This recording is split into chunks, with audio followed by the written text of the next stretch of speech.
Hay un dicho muy popular que dice, la familia es la familia. La familia es la familia, ¿lo han oído o no? O sea, la sangre jala. O sea que la prioridad es la familia es todo. Pasa el año y normalmente las familias no se ven, pero esta es una época en la cual las familias se reúnen, ¿no?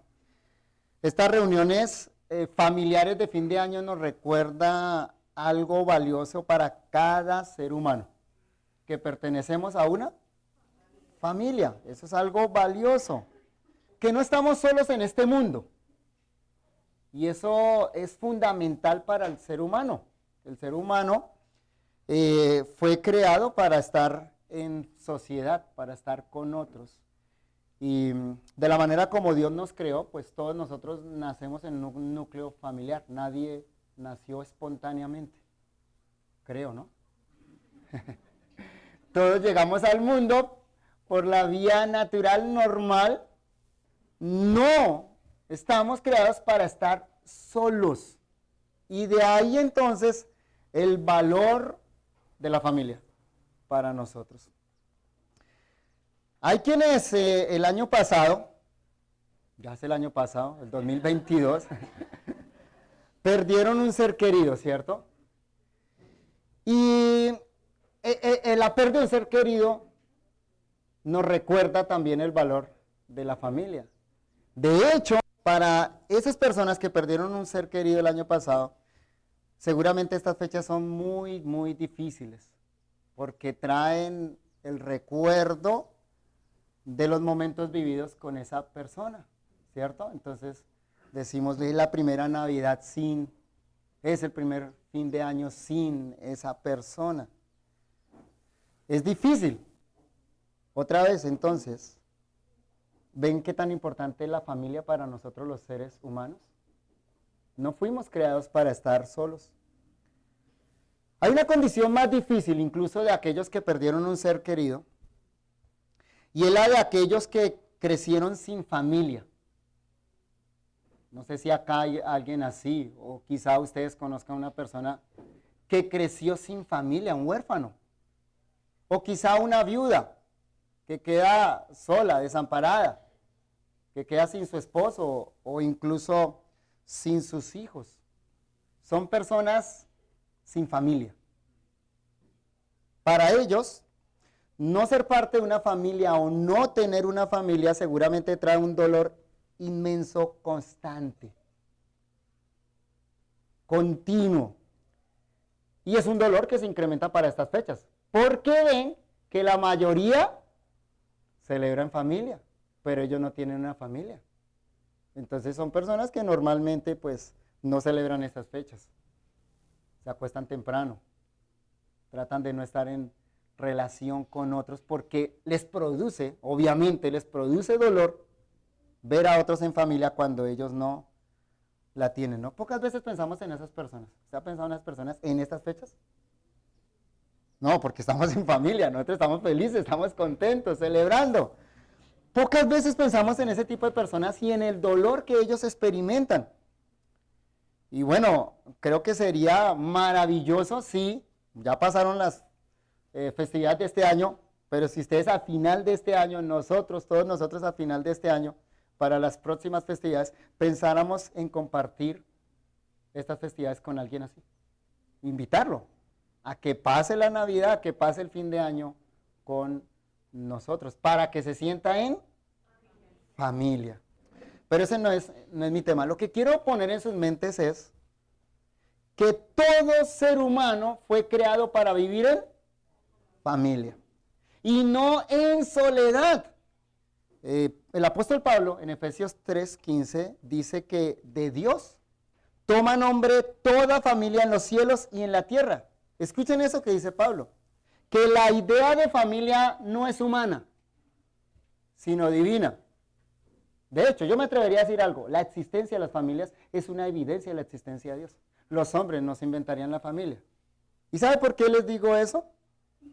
Porque los hombres quieren es destruir a la familia. Si de los hombres dependiera, no existiría la familia.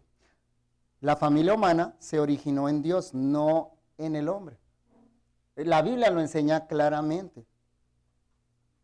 Pero, otra vez, les repito, la manera como el hombre ataca a la familia nos dice que es así.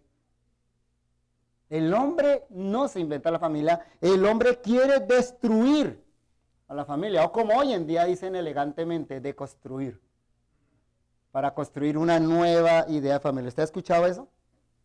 Deconstruir, lo que estamos, o sea, destruyamos todo lo que la gente piensa para construir un ideal nuevo, pero es el ideal conforme al hombre. La intención última de estas mentes perversas es desarraigar al ser humano. ¿Usted ha visto el ataque que hay hacia todo lo que es familia? Hacia todo lo que es pertenencia, hacia todo lo que es arraigo. De hecho, el ideal del ser humano moderno, los jóvenes hoy en día, es la soledad. Es vivir para sí mismos. Es ser de ningún lugar.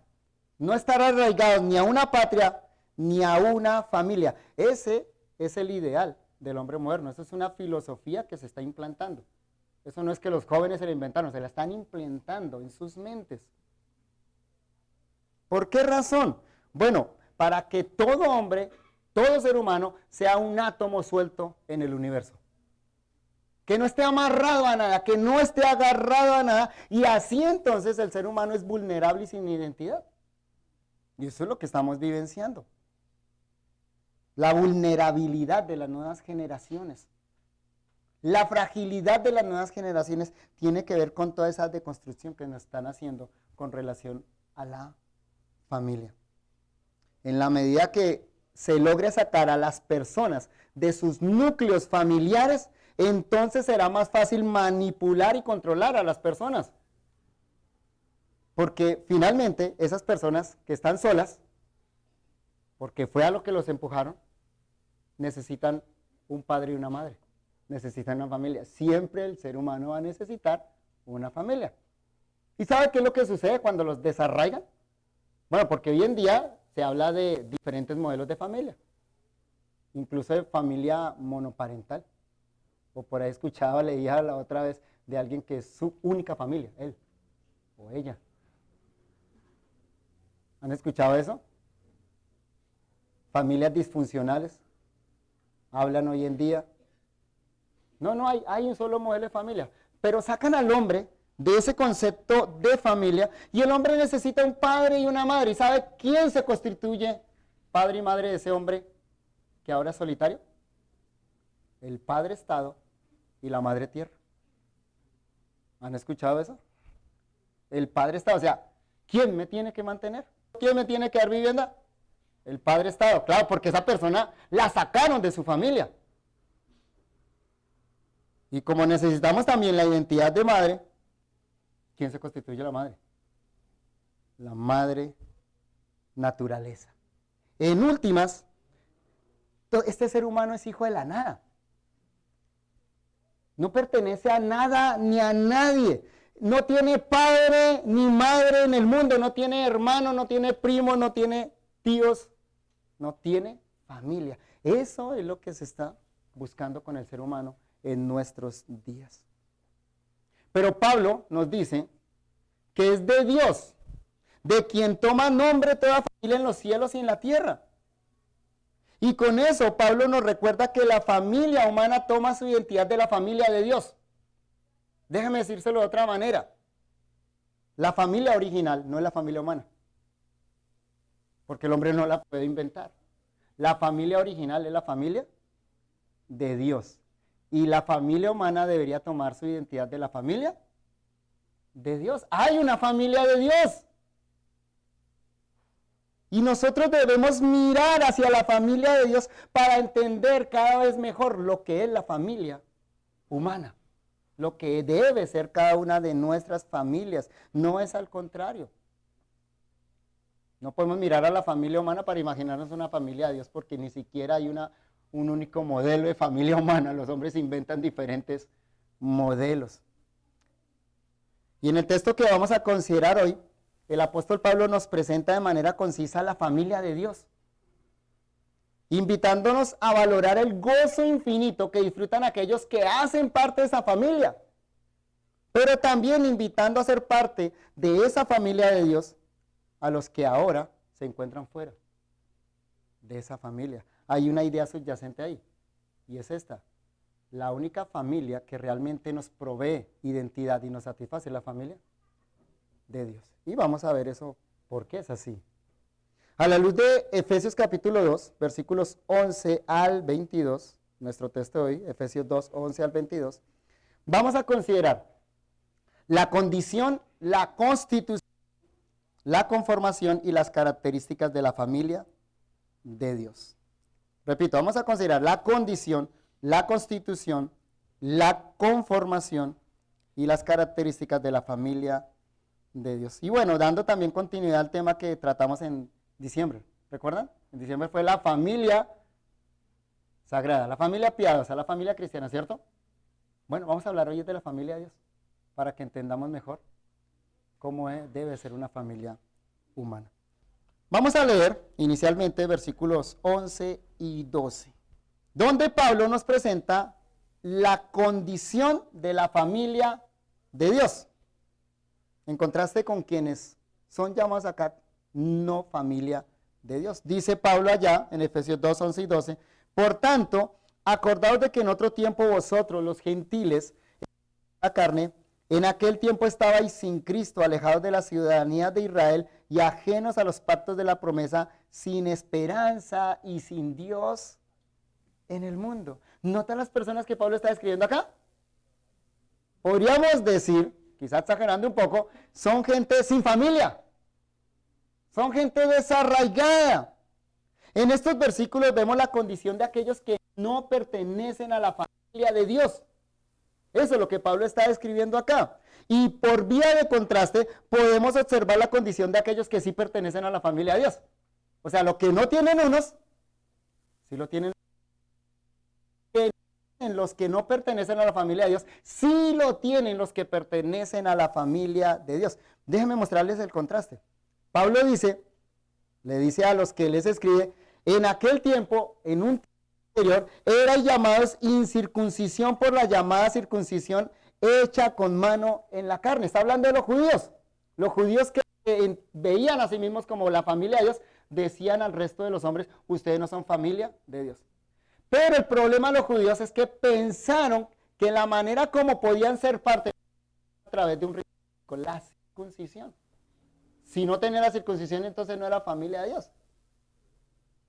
La respuesta es de Pablo también, cuando dice en Filipenses 3:3, porque nosotros somos la circuncisión. Los que vimos a Dios, nos gloriamos en Cristo Jesús, no teniendo confianza en la carne. El punto es este. Hay algo que indica pertenecer a una familia. En el caso de los judíos, lo que identificaba a alguien como perteneciente a esa familia era la circuncisión. Un corte en la carne, algo físico, ¿cierto? Pero Pablo dice que ahora identifica a alguien o lo que une a alguien es el Espíritu de Dios. Mi punto es este. Hay algo que nos identifica como hijos de Dios. Un ejemplo. Hay algo que usted le identifica como que pertenece a una familia. ¿Qué es? No es el lunar que tiene por ahí escondido, no. Porque tal vez alguien de su familia no lo tenga. ¿Qué es? El apellido. ¿Y dónde está registrado eso? En el registro civil, en la cédula, tarjeta de identidad. Hay un documento legal que dice que usted pertenece a familia. Usted saca su cédula y su cédula dice los apellidos, indicando que pertenece a una familia. ¿Sí? Lo mismo entonces Pablo nos está diciendo acá. Hay una forma de pertenecer a una familia, pero hay unos que no pertenecen a esta familia de Dios y otros que sí pertenecen a la familia de Dios. ¿Qué más dice Pablo en estos versículos que estamos leyendo? Dice que en otro tiempo, estas personas a las que él escribe estaban sin Cristo. ¿Nota la condición que ellos pertenecen a Dios? A la familia de Dios, ¿están sin qué?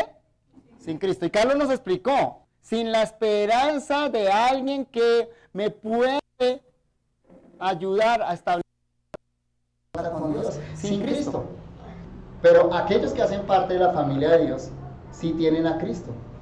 Pablo le dice a los colosenses, Cristo en vosotros es la esperanza de gloria. Entonces, el que no pertenece a la familia de Dios, no tiene un registro de nacimiento en la familia de Dios, no tiene a Cristo, no tiene una esperanza en Cristo, pero el que sí pertenece a la familia de Dios, tiene algo que lo identifica como perteneciente a esa familia, tiene un registro civil que es espiritual, pero también tiene una esperanza en Cristo. Pablo sigue diciendo en nuestro versículo, alejados de la ciudadanía de Israel, alejados de la ciudadanía de Israel. Es decir, estas personas son sin patria. O sea, no pertenecen a la patria de Dios, no pertenecen al cielo, digámoslo de manera simple y sencilla. Estas personas pertenecen a otro lugar, no tienen una cédula que los identifique como pertenecientes al reino de Dios. En contraste, aquellos que sí hacen parte de la familia de Dios no son extranjeros ni advenedizos, como dice nuestro propio texto en el versículo 19, sino conciudadanos de los santos y miembros de la familia de Dios. ¿Notan? Sí tenemos una patria, sí tenemos un lugar al que pertenecemos. Aquellos que han vivido en el extranjero saben qué tan importante es tener un arraigo y una pertenencia. Saber que tiene un lugar al que pertenece. Y eso es lo que Pablo está diciendo acá.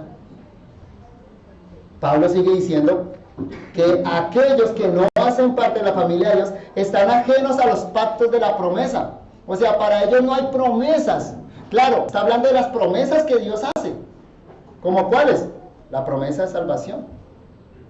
Como Pedro les dijo a los judíos en su primer sermón allá en Hechos, les dijo, porque para vosotros es la promesa y para vuestros hijos y para todos los que están lejos, para cuantos el Señor nuestro Dios llamare. O sea, los que pertenecen a la familia de Dios, tienen las promesas de Dios, son para ellos. Pero los que no pertenecen a la familia de Dios no tienen promesas de Dios para ellos. No pueden esperar nada de Dios. Dios no les prometió nada. Y termina diciendo el apóstol Pablo en nuestro texto que estas personas son sin esperanza y sin Dios en el mundo. ¿Notan las palabras de Pablo ahí? Una condición sin esperanza, sin Dios. La esperanza de la que nos hablaba Carlos esta mañana en la Santa Cena. La esperanza de un Salvador. La esperanza del perdón de los pecados. La esperanza de un día estar en una relación eterna con Dios. La esperanza finalmente de pertenecer a la familia de Dios. O sea, las personas que no pertenecen a la familia de Dios solo tienen una familia terrenal, pero no tienen más. Pero los que sí pertenecen a la familia de Dios, ellos tienen todo esto a su alcance. Así que Pablo aquí nos recuerda dos realidades permanentes para el ser humano. Para cada uno de los que están acá. La primera, por naturaleza, el ser humano no es hijo de Dios, no pertenece a la familia de Dios. ¿Notan? Porque Pablo está haciendo un contraste. Antes ustedes no eran parte de esta familia, ahora sí son parte. Es mentira eso que dicen por ahí de que todos somos hijos de Dios. Eso es una gran mentira. No todos somos hijos de Dios. De hecho, todo ser humano nace en esta tierra siendo hijo del diablo, como dice Jesús en Juan 8:44. Y eso es fácil. Jesús dice, ¿cómo podemos comprobar eso? Dice, porque ustedes hacen las obras de su Padre. Es decir, usted en sus obras, en lo que usted hace, ¿a quién se parece? A su papá. ¿Se parece a Dios o se parece al diablo? ¿Hace lo bueno o hace lo malo? Entonces el ser humano por naturaleza no es hijo de Dios, no pertenece a la familia de Dios. Esa es la primera realidad que Pablo nos da acá. Por lo tanto, no tiene esperanza de salvación, de perdón de los pecados. Más bien esa persona está en una condición de separación de Dios y le espera la condenación eterna. Mire cómo Pablo lo dice en Efesios 2, 1 al 3, ahí atrás. Una hojita antes, o quizá en la misma hoja del texto que estamos considerando. Efesios 2, 1 y 3. Y Él, dice Pablo, os dio vida a vosotros. Escuchen esto, que es la condición natural de todo ser humano. Cuando estabais muertos en vuestros delitos y pecados. en los cuales anduvisteis en otro tiempo, siguiendo la corriente de este mundo, conforme al príncipe de la potestad del aire, el espíritu que ahora opera en los hijos de desobediencia, entre los cuales también todos nosotros, ¿notan? Todos nosotros, o sea, todos los seres humanos, vivimos en otro tiempo en los deseos de nuestra carne, haciendo la voluntad de la carne y de los pensamientos, y éramos por naturaleza, ¿qué? No hijos de Dios, sino hijos de ira, lo mismo que los demás. Esa es la primera verdad que recuerdo Pablo acá. Y repito, entonces, es la condición de todos los que estamos acá, la condición natural. Así nacimos todos. Pero Pablo nos recuerda una segunda verdad acá. Aquellos que pertenecen a la familia de Dios han cambiado toda esa condición y ahora viven bajo la seguridad de ser parte de la mejor familia del universo, pues tienen a Dios como Padre. ¿Nota? Todos nacimos en una misma condición. No hijos de Dios. No pertenecemos a la familia de Dios.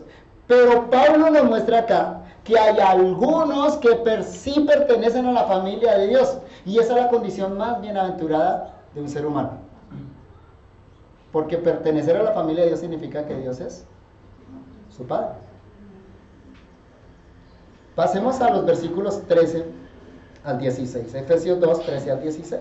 Donde Pablo nos presenta la constitución de la familia de Dios. Es decir, poniéndolo más claro, ¿cómo es que Dios está constituyendo esa familia? ¿Cómo hacer parte de esta familia? Bueno, porque en la familia física, en nuestra familia de carne natural, pues llegamos a ser parte de esa familia fue por un nacimiento físico, porque nuestros papás nos engendraron y ahí nacimos, ¿cierto? Pero miren lo que Pablo dice acá en los versículos 13 al 16. Pero ahora, antes nos dijo, mire, no pertenecían a la familia. Dice, pero ahora en Cristo Jesús, vosotros que en otro tiempo estabais lejos, habéis sido hechos cercanos por la sangre de Cristo. Porque Él es nuestra paz, que de ambos pueblos hizo uno, derribando la pared intermedia de separación, aboliendo en su carne las enemistades, la ley de los mandamientos expresados en ordenanzas, para crear en sí mismo de los dos un solo y nuevo hombre, haciendo la paz y mediante la cruz reconciliar con Dios a ambos en un solo cuerpo, matando en ellas las enemistades. Estas son palabras claras, absolutamente claras. Pablo nos dice acá cómo es que Dios está constituyendo esa familia. ¿Cuál es el mecanismo, el medio que Dios utiliza para atraer gente a su familia? ¿Cómo es que Dios está trayendo hijos a esta familia? ¿Cómo es que Dios está constituyendo esta familia? La respuesta de Pablo es sencilla. Podemos decirla en dos frases. En la cruz de Cristo y en la sangre de Cristo. Las dos cosas significan lo mismo.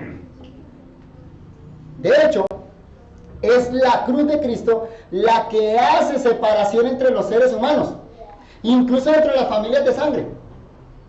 Es decir, en el mundo, como dije anteriormente, hay dos tipos de personas, ¿cierto? Los que pertenecen a la familia de Dios y los que no pertenecen a la familia de Dios. El mundo está dividido entre esos dos grupos. Los que son parte de la familia de Dios y los que no son parte de la familia de Dios. Incluso familias de carne están divididas por eso, ¿o no? Porque hay unos que pertenecen a la familia de Dios y otros no pertenecen a la familia de Dios. Y otra vez, por vía de contraste, podemos considerar la condición de vida de quienes están en un lado o en el otro. Miren la condición de vida, haciendo el contraste, de quienes hacen parte de la familia de Dios y aquellos que están fuera de la familia de Dios. ¿Qué dice Pablo acá? Aquellos que no son parte de la familia de Dios están lejos de Dios. ¿Saben? De hecho, aquellos que no hacen parte de la familia de Dios dicen, ¿y quién es Dios?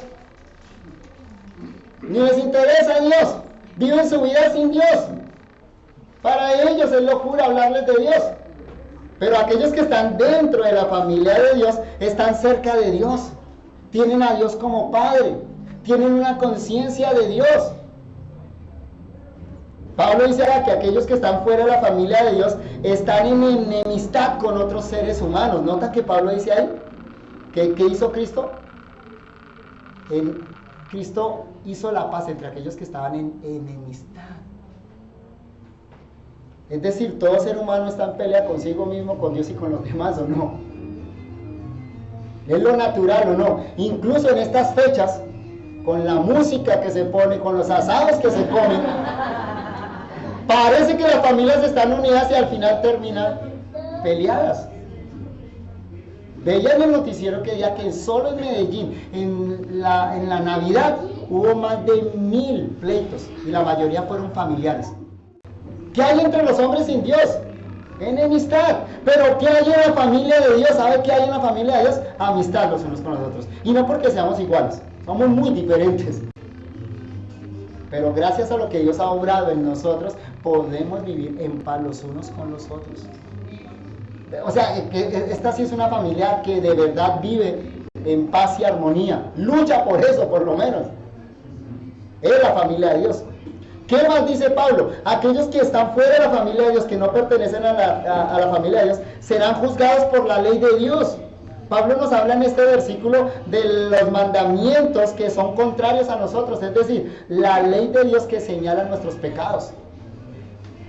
La ley de Dios que señala aquello que nosotros hemos hecho, ofendiendo a Dios y que por lo tanto merece el castigo eterno, por haber ofendido a un Dios santo. Pero los que están dentro de la familia de Dios, ¿sabe cuál es la condición de ellos? La ley ya no los puede juzgar. Ya el castigo por haber transgredido los mandamientos de Dios cayó ¿sobre quién? Sobre Cristo en la cruz. Y también Pablo dice acá que aquellos que están fuera de la familia de Dios están en enemistad con Dios. O sea, no son enemistados unos con otros, sino que obviamente están en enemistad contra Dios. Pero aquellos que hacen parte de la familia de Dios, ¿cómo están con Dios? En paz, reconciliados con Dios. Ya Dios no es el enemigo, no, Dios ahora ¿qué es? Nuestro Padre. El punto central aquí es que tal cambio de condición, de no ser parte de la familia de Dios a ser parte de la familia de Dios, solo es posible por medio de la obra de Jesucristo en la cruz. Es lo que cambia la condición del ser humano. De naturalmente no ser parte de la familia de Dios a pasar a ser parte de la familia de Dios. ¿Sabes cómo Dios está constituyendo su familia? Lo está constituyendo a través de ¿quién? De Cristo. A través de la obra que hizo Cristo en la cruz. Cuando nuestro Señor Jesucristo derramó su sangre en la cruz, logró la reconciliación de Dios con los hombres y de los hombres con Dios. Por eso Jesús clamó en la cruz, consumado es. Hizo la tarea perfecta y completa. Aquella condición de separación y aquella expectativa de muerte eterna mencionada en los versículos anteriores, ahora son cambiados por la obra perfecta de Jesucristo. Hermanos, meditemos claramente en estas maravillosas verdades y gocémonos de la salvación que hemos recibido. Si pertenecemos a la familia de Dios, tenemos razones para estar gozosos o no. Pero más aún, disfrutemos esa condición de pertenecer a la familia de Dios. Valoremos el hecho de ser parte de la familia de Dios. En los siguientes versículos 17 y 18, el apóstol Pablo pasa a hablarnos de la conformación de la familia de Dios. Es decir, acabamos de ver cómo es que Dios constituye su familia. ¿La constituye a través de quién? De Cristo. Ahora consideramos cómo la conforma. Es decir, cómo eficazmente, cómo efectivamente una persona llega a ser parte de esta familia. Mire lo que dice Pablo en los versículos 17 y 18. Y vino y anunció las buenas nuevas de paz a vosotros que estabais lejos y a los que estaban cerca, porque por medio de él, de Cristo, los unos y los otros tenemos entrada por un mismo espiritual Padre. No todos los seres humanos disfrutan de esa familia. No todos los seres humanos disfrutan de esa salvación lograda por Cristo en la cruz. ¿Por qué razón? Pablo nos lo dice acá. Porque no todos creen las buenas nuevas de salvación. Es decir, no todos aceptan el mensaje de la salvación. En estos dos versículos, Pablo deja muy en claro que Dios está conformando su familia a través de la predicación del Evangelio, lo que estamos haciendo hoy en este púlpito. Cada vez que se predica el Evangelio, es Dios llamando a hombres y mujeres a que hagan parte de su familia. Es a través de esta predicación del Evangelio. Y quienes creen ese mensaje del Evangelio, quienes creen en la obra perfecta de Jesucristo en la cruz, ellos entonces pasan a ser parte de la familia de Dios. Ya no continúan en su condición natural de ser hijos de ira, como leímos en los versículos anteriores, a más bien disfrutar de la misericordia, del perdón de Dios y de tener ahora una relación con Dios como Padre. Mire lo que Pablo dice en Efesios 2:4 en adelante. En los versículos 1 a 3 que leímos anteriormente, Pablo mostró la condición natural del ser humano, hijos de ira por naturaleza. En el versículo 3, Pablo muestra el contraste agudo.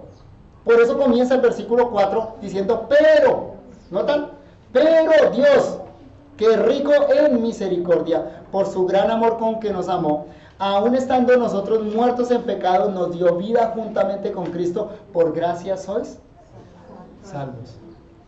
Sigue diciendo, versículo 6, y juntamente con Él nos resucitó y asimismo nos hizo sentar en los lugares celestiales con Cristo Jesús, para mostrar en los siglos venideros las abundantes riquezas de su gracia en su bondad para con nosotros en Cristo Jesús. Y escuchen esto, porque por gracia sois salvos, por medio de la fe, y esto no de vosotros, pues es don de Dios, no por obras, para que nadie se gloríe. Pongámoslo en términos simples y sencillos. ¿Cuánto hay que pagar para pertenecer a esta familia? Este es el mejor papá del mundo, esta es la mejor familia del mundo. ¿Sabe cuánto hay que pagar? Nada, porque Cristo pagó en la cruz. Es algo que Dios da como de gracia, o sea, gratis, no por obras, sino simplemente se lo da a aquel que escucha el mensaje del Evangelio y lo cree. Quien oye el mensaje del Evangelio y lo cree, entonces pasa a ser parte de la familia de Dios. Por supuesto, esta es una apelación directa para todos aquellos que no hacen parte de la familia de Dios. ¿Qué es lo que Dios está diciendo acá en este versículo? A todos los que están acá que no pertenecen a esta familia, les está diciendo, hay una manera de pertenecer a mi familia. Hay una sola forma de tener a Dios como Padre. Hay una única manera, un único camino de ser parte, de entrar a la familia de Dios. Y es creyendo en la obra que Cristo hizo en la cruz para obtener el perdón de nuestros pecados. Pero el maravilloso anuncio de Pablo va más allá de solamente hablarnos del perdón de los pecados. Eso de por sí, el perdón de los pecados es maravilloso, es grandioso. Pero Pablo también nos habla en este pasaje del gozo indecible que se obtiene por pertenecer a la familia de Dios. Podemos hacer esta pregunta, bueno, ¿y qué gano con ser parte de la familia de Dios? ¿Estoy bien así? Algunos pensarán, no, estoy bien así. ¿Qué gano? ¿Qué obtengo con pertenecer a la familia de Dios? Bueno, leamos los versículos 19 al 22 y miren las características de la familia de Dios. Para terminar, miren estas características. Y este es el punto donde Pablo contrasta de manera tremenda lo que es pertenecer a una familia de carne a lo que es pertenecer a la familia de Dios. Versículo 19. Así que ya no sois extranjeros ni advenedizos, sino conciudadanos de los santos y miembros de la familia de Dios, edificados sobre el fundamento de los apóstoles y profetas, siendo la principal piedra del ángulo Jesucristo mismo, en quien todo el edificio bien coordinado va creciendo para ser un templo santo en el Señor, en quien vosotros también sois juntamente edificados para morada de Dios en el Espíritu. Notemos las bendiciones que obtiene todo aquel que pertenece a la familia de Dios. Se las repaso, las enumero, lo que Pablo dice ahí. Ahora tenemos una ciudadanía, es decir, tenemos una identidad eterna. El lenguaje de ciudadanía es un lenguaje de identidad. Pertenezco a un lugar, pertenezco a algo. Y lo maravilloso de esta familia es que nos provee una identidad eterna. No es como la identidad aquí en la tierra. Hoy en día una persona puede cambiar su nombre en la cédula, puede cambiar su identidad de género en la cédula, puede quitarse el apellido y ponerse el apellido que quiera en la cédula. Eso ya se puede hacer acá en Colombia. y seguro en muchos países del mundo. ¿Por qué la gente hace eso? Porque pierde su identidad. O porque quiere borrar algo de su identidad pasada también. Pero ven la identidad que Dios nos provee acá. Es una identidad ¿cómo? Eterna. O sea, ¿usted en algún momento se va a sentir avergonzado de tener en su cédula que diga ciudadano del reino de los cielos? No. Es una identidad de la que nos vamos a enorgullecer siempre. Es eterna, nos provee una identidad para siempre. O sea, no vamos a tener que estar buscando identidad por aquí y por allá. La gente hoy anda buscando identidad en todo lado, ¿no? En los ídolos de la música, en los ídolos del fútbol. Alguien cuando Argentina quedó campeón del mundo se tatuó el nombre de Messi acá y ahorita está llorando y arrepentido, recorriendo plata para borrarse el tatuaje. ¿Por qué la gente hace eso? Busca una identidad. La buscamos en nuestra familia, claro, en nuestro apellido, pero aunque seamos de una buena familia, de un apellido del que nos enorgullezcamos, no alcanza. Queremos una identidad más grande que nosotros mismos. Y esa identidad solo está en la familia de Dios. Pablo dice, ya no soy extranjeros ni advenedizos, sino conciudadanos de los santos. Una segunda bendición que Pablo nos nombra acá. Ahora somos parte de una familia eterna. ¿Escucharon? ¿Parte de qué? De una familia eterna. Esta familia no se acaba nunca, porque es para la eternidad, porque nos unen lazos espirituales y porque nuestro Padre es Dios, que es eterno. O sea, cuando muramos en esta tierra, esa familia espiritual no se acabó. Más bien, el disfrute de esa familia espiritual comienza. Pero cuando uno muere acá, se acabó la identidad de la familia terrenal. O sea, nuestra familia terrenal es para aquí y para la hora.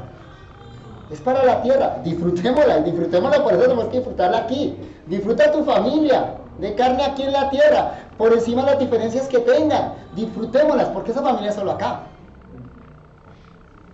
Pero la familia de Dios es una familia eterna. Pablo dice, y miembros de la familia de Dios, de un Dios que es eterno, de un Dios que es el Padre de los Espíritus. Así que cuando llegas a ser parte de esta familia de Dios, obtienes una familia para siempre.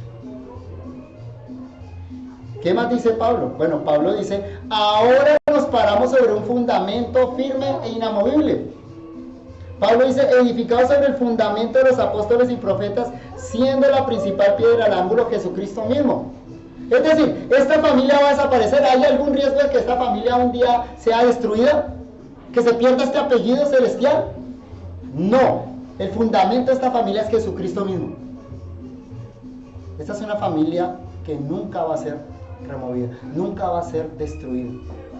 ¿Ven lo que Dios nos proporciona al pertenecer a su familia? En cuarto lugar, Pablo nos dice que ahora tenemos una gran familia que es santa. Dice Pablo, en quien todo el edificio bien coordinado va creciendo para ser un templo santo en el Señor. Y déjenme explicar eso de santo. No significa que ahí en esa familia ahora entonces nadie peca. No, quiere decir lo que les dije antes, que ahora hay paz y armonía. Que podemos disfrutar los unos de los otros a pesar de nuestras diferencias.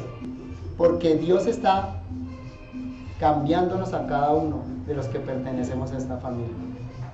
Como todo hijo que se parece a su padre, los que pertenecen a la familia de Dios, empezamos a parecernos a nuestro Padre Celestial. Y eso crea la armonía entre nosotros. Y Pablo dice también que ahora vivimos permanentemente para Dios, en quien vosotros también sois juntamente edificados para morada de Dios en el Espíritu. Vivimos para Dios, no solo individualmente, sino como familia. Es decir, esta familia sí tiene un propósito que la une. ¿Ustedes han visto que la familia se divide por propósitos? ¿Por planes? Pongo una familia de acuerdo a dónde pasar las vacaciones. A veces se logra, a veces no se logra. Para la comida de Navidad, a veces se logra, a veces no se logra. Esta familia toda tiene un pensamiento, un propósito único, algo que los unifica. Todos murieron para sí. Ahora todos viven ¿para quién? Para Dios, para su Padre Celestial. Mire, estas características que acabo de enumerarlas contrastan agudamente con cualquier familia terrenal, por perfecta y maravillosa que sea. Porque toda familia humana es imperfecta, ¿sí o no? Toda familia humana es pasajera, ¿cierto? Toda familia humana es limitada, toda familia humana es pecadora y toda familia humana se acaba. Hay apellidos que se borran y ya, dejan de existir. Pero ¿vieron cómo es esta familia de Dios? Por estas razones, aunque nos gocemos con nuestra familia de carne en estas festividades, que pasan rápido, ¿cierto? Y hay que esperar al otro fin de año, o que algo extraordinario suceda, como un funeral, o un matrimonio, que es donde se encuentran las familias, ¿cierto? Entonces, aunque gocemos con nuestra familia de la carne y disfrutemos con ellos este tiempo, mi invitación es a que nos gocemos de la familia permanente que tenemos en Dios. Y que disfrutemos de la gran bendición que es pertenecer a la familia de Dios. Como Pablo dijo, así que según tengamos oportunidad, hagamos bien a todos. Hagamos bien a todos. Dice, y mayormente a los de la familia de la fe. Y que en este nuevo año nos dediquemos a construir mejores lazos familiares, como aprendimos en diciembre, durante los sermones de diciembre, pero sobre todo a edificar, alimentar, cuidar, construir la familia eterna que tenemos en Dios. Y por supuesto, para aquellos que no pertenecen a esta familia, que aún no pertenecen a la familia de Dios, la invitación es a que hagan parte de esta gran familia que es eterna. Termino leyendo para ustedes el Salmo 113. Alabad, siervos de Jehová, alabad el nombre de Jehová. Sea el nombre de Jehová bendito, desde ahora y para siempre. Desde el nacimiento del sol hasta donde se pone, sea alabado el nombre de Jehová. Excelso sobre todas las naciones es Jehová, sobre los cielos su gloria. ¿Quién como Jehová nuestro Dios, que se sienta en las alturas, que se humilla a mirar en el cielo y en la tierra? Él, escuchen lo que hace este Padre maravilloso que acaba de escribir el salmista. Él levanta del polvo al pobre y al menesteroso alza el muladar, para hacerlo sentar con los príncipes de su pueblo. Y termina diciendo este salmo así: Él hace habitar en familia la estéril, que se goza en ser madre de hijos. Aleluya. Ven cómo Dios es un gran Padre.